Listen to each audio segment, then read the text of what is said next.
So si ma'am ay galing pa ng, Lipa, Batangas. Would you believe? Galing pa ng Batangas si ma'am at ang Lipa ay alam naman natin na napakalayo.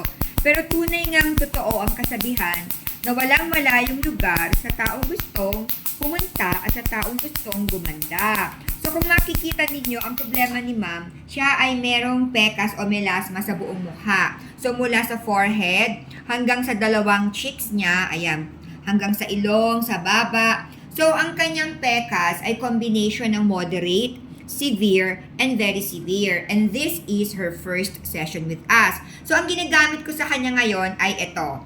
Ito yung unang laser. So, itong laser na to, ili-laser ko yung buong mukha ni ma'am. So, nasa 3,000 shots ang gagamitin ko for the first laser. And then, may gagamitin tayong second laser na kung alin lang ang may pekas, yun lang ang ating ili-laser. In which, ipapakita ko sa inyo yung second laser, ha?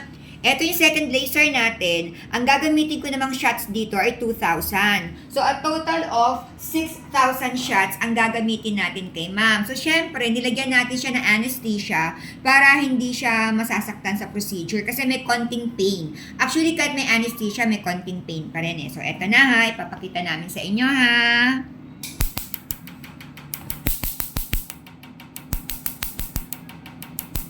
Since hindi namin maipapakita yung procedure for the second laser, so ito lang first laser ang ipapakita natin sa inyo. So, buong mukha yan ang gagawin natin. Ma'am, masakit po ba? So, hindi nasasaktan si ma'am. Kasi nga, ipinabad namin ng 1 hour ang anesthesia sa kanya. So, after nito, itong kabilang mukha naman ang ili-laser namin.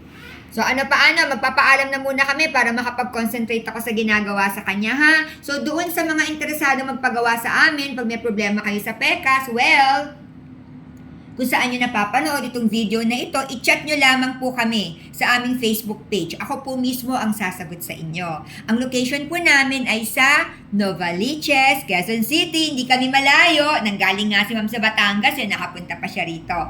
O sige, magababay na kami. Bye!